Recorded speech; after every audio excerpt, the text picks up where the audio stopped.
नमस्ते dear students. पिछली class में हमने पढ़ा था प्रेजेंट इंडेफिनिट टेंस, जिसके हमने एडवर्ब्स, कीवर्ड्स और आइडेंटिफाई वर्ड्स, उसके रूल्स और उनमें कौन सी वर्ब का यूज किया जाता है, किस हेल्पिंग वर्ब का यूज किया जाता है और सेंटेंस के फॉर्मूला किस प्रकार से बनते हैं और कुछ एक्सरसाइज देखी थी उसके कीवर्ड्स से रिलेटेड। अब यहाँ पर हम प्रेजेंट इंडेफिनिट टेंस से रिलेटेड उसके जो रूल्स है उससे रिलेटेड सेंटेंस देखेंगे, कुछ एक्सरसाइज करेंगे जिससे अपने जो टेंस पढ़ा है पिछला प्रेजेंट इंडेफिनिट टेंस वो एक बार अपने क्लियर हो जाए। तो एक्सरसाइज देखेंगे हम। सबसे पहले फर्स्ट एक्सरसाइज है द अर्थ ब्लैंक, यहाँ पे ब्रैकेट्स में वर्ब दी हुई है मूव अराउंड द सन। तो यहाँ पर हमने प्रेजेंट इंडेफिनिट टेंस के जो एक्सरसाइज पढ़ रहे हैं, तो पहले प्रेजेंट इंडेफिनिट टेंस के एक्सरसाइज कीवर्ड्स वाली कर दी थी, रूल्स वाली बाकी थी। तो इसमें यहाँ पर कोई कीवर्ड्स नहीं है। यहाँ पर प्रेजेंट इंडेफिनिट टेंस है, यहाँ पर कीवर्ड्स नहीं है, रूल्स है और यहाँ पर यूनिवर्सल ट्रूथ है। यहाँ पर इस सेंटेंस में यूनिवर्सल ट्रूथ है कि जो पृथ्वी है, अर्थ है, वो सूर्य के चारों ओर चक्कर लगाती है। यहाँ पर यूनिवर्सल ट्रूथ है, सार्वभौमिक सत्य है। तो यहाँ पर प्रेजेंट इंडेफिनिट टेंस आएगा और वर्ब की फर्स्ट फॉर्म का यूज होगा और फर्स्ट फॉर्म के साथ में एस और ईएस का भी यूज होगा। तो यहाँ पर देखते हैं, सबसे पहले यहाँ पे मूव लगाएंगे क्योंकि ये यूनिवर्सल ट्रूथ का सेंटेंस है, तो प्रेजेंट इंडेफिनिट टेंस यहाँ पे यूज होगा, यूनिवर्सल ट्रूथ। अब यहाँ पे हमने वर्ब की फर्स्ट फॉर्म का जो यूज कर लिया है, लेकिन वर्ब की फर्स्ट फॉर्म के साथ में एस और एस का यूज होगा या नहीं होगा। तो यहाँ पर हम सबसे पहले देखेंगे सेंटेंस। सेंटेंस में सबसे पहले यहाँ पर ये आपका जो सब्जेक्ट है इस पर फोकस रहेगा। अब सब्जेक्ट आपका सिंगुलर है या नहीं है। अगर सब्जेक्ट सिंगुलर है तो वर्ब की फर्स्ट फॉर्म के साथ में एस और एस का यूज करेंगे, अगर सिंगुलर नहीं है तो नहीं करेंगे। तो यहाँ पर आपका जो सब्जेक्ट है द अर्थ वो सिंगुलर है, यानी कि वर्ब की फर्स्ट फॉर्म के साथ में एस और एस का यूज होगा।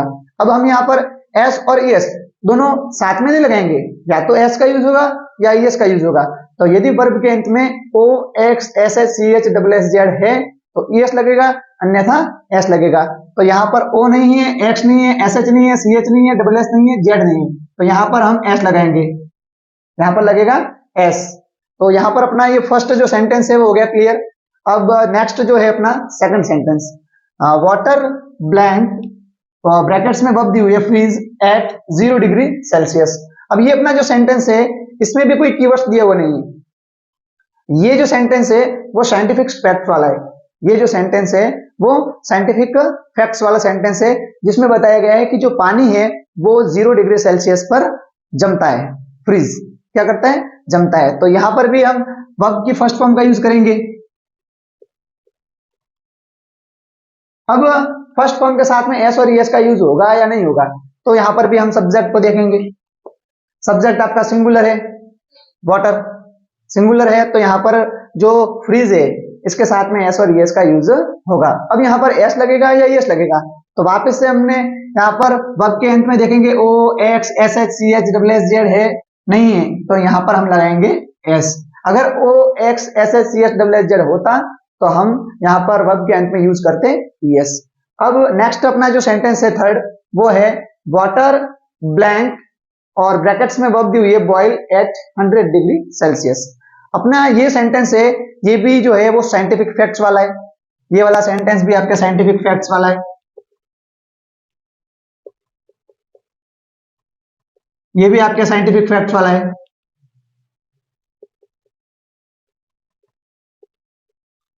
अब ये जो थर्ड सेंटेंस है इसमें वर्ब की फर्स्ट फॉर्म लिख दी हमने।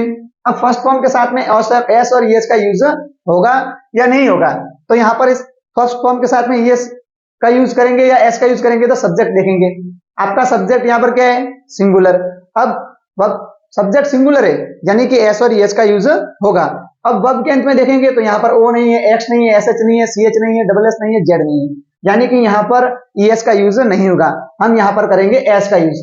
जहां जिस वर्ब के अंत में O X S H C H double S Z है वहां पर एस लगाएंगे और जहां पर नहीं है वहां पर हम एस का यूज करेंगे। अब नेक्स्ट अपना जो सेंटेंस आता है third, the sun blank brackets में वर्ब दी हुई है सेट इन द वेस्ट। अब ये जो सेंटेंस है ये सेंटेंस यूनिवर्सल ट्रूथ का है। सभी जानते हैं कि सूर्य जो है वो पश्चिम में अस्त होता है। तो यहाँ पर आपका सेंटेंस है यूनिवर्सल ट्रूथ का। अब इसमें वर्ब की फर्स्ट फॉर्म यूज करेंगे, क्योंकि यूनिवर्सल ट्रूथ वाला जो रूल्स है वो प्रेजेंट इंडेफिनिट टेंस में यूनिवर्सल ट्रूथ है, साइंटिफिक फैक्ट्स है, नेचुरल एक्शन है, परमानेंट एक्शन है, रेगुलर है, हैबिचुअल एक्शन है, फ्यूचर प्लान्ड एक्शन है। अब यहाँ पर सेट हमने वर्ब की फर्स्ट फॉर्म यूज कर ली। अब द सन सब्जेक्ट आपका सिंगुलर है, यानी कि यहाँ पर भी एस और एस का यूज होगा। तो यहाँ पर भी वर्ब के अंत में O X S H C H W S Z नहीं है, तो यहाँ पर भी एस का यूज होगा। अगर होते तो एस का यूज होता।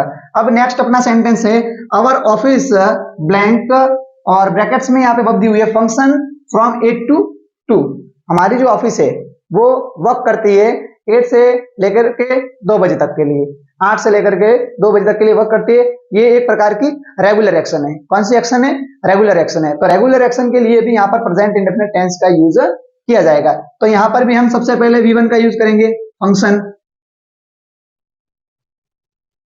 अब वर्ब की फर्स्ट फॉर्म के साथ में एस और एस लगेगा या नहीं लगेगा?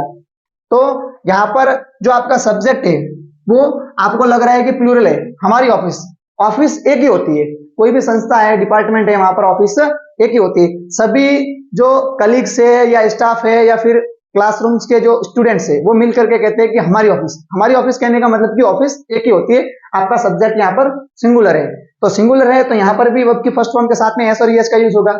अब यहाँ पर भी देखेंगे कि वर्ब के अंत में O X S H C H W S Z है या नहीं है, तो यहाँ पर भी देखेंगे O X S H C H W S Z नहीं है, तो हम यहाँ पर लगाएंगे एस। अब आता है next sentence, plants blank, brackets में वर्ब दी हुई है ग्रो इन सॉइल। अब ये जो सेंटेंस है ये आपका है नेचुरल फैक्ट्स वाला।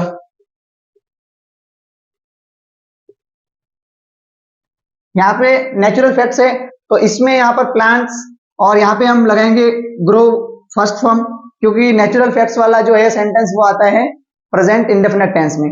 यहाँ पर हमने वर्ब की फर्स्ट फॉर्म का यूज कर लिया। अब यहाँ पर एस और एस का यूज होगा या नहीं होगा? तो यहाँ पर एस और एस का यूज होगा कि नहीं होगा ये देखेंगे। तो वर्ब आपका जो ये सब्जेक्ट है, ये सब्जेक्ट आपका प्लूरल है, आपका सब्जेक्ट यहाँ पर प्लूरल है, तो यहाँ पर एस और एस का यूज नहीं होगा। अगर सब्जेक्ट आपका सिंगुलर होता तो यहाँ पर एस और एस का यूज होता। अब आपका सब्जेक्ट ही सिंगुलर नहीं है तो यहाँ पर हम एस और एस का यूज नहीं करेंगे, तो इसको देखेंगे नहीं। अब ये अपना सेंटेंस हो गया क्लियर। अब नेक्स्ट सेंटेंस आता है हनी ब्लैंक, ब्रैकेट्स में वर्ब दी हुई टेस्ट और है स्वीट। अब ये भी सेंटेंस है वो है नेचुरल फैक्ट्स वाला। ये भी अपना जो सेंटेंस है लास्ट ये भी है नेचुरल फैक्ट्स वाला। तो यहां पर भी वर्ब की फर्स्ट फॉर्म का यूज होगा, क्योंकि ये सेंटेंस प्रेजेंट इंडेफिनिट टेंस का है। अब देखेंगे यहाँ पर सब्जेक्ट सिंगुलर है या नहीं है। तो हनी जो है वो सब्जेक्ट सिंगुलर है, तो आपका सब्जेक्ट सिंगुलर है यानी कि एस और एस का यूज होगा। अब यहाँ पर एस लगेगा या एस लगेगा, तो वही वापस से देखेंगे वर्ब के अंत में O X S H C H W S Z नहीं है, तो हम यहाँ पे लगाएंगे एस। इस प्रकार से अपने सारे जो एक्सरसाइज है प्रेजेंट इंडेफिनिट टेंस से रिलेटेड वो सारी क्लियर हो गई है, और अपना इस प्रकार से प्रेजेंट इंडेफिनिट टेंस क्लियर हो गया है। और सबसे ज्यादा इसको आप नोट करना है आपको नोटबुक में, और आगे से आगे इसको शेयर करना है। Thank you.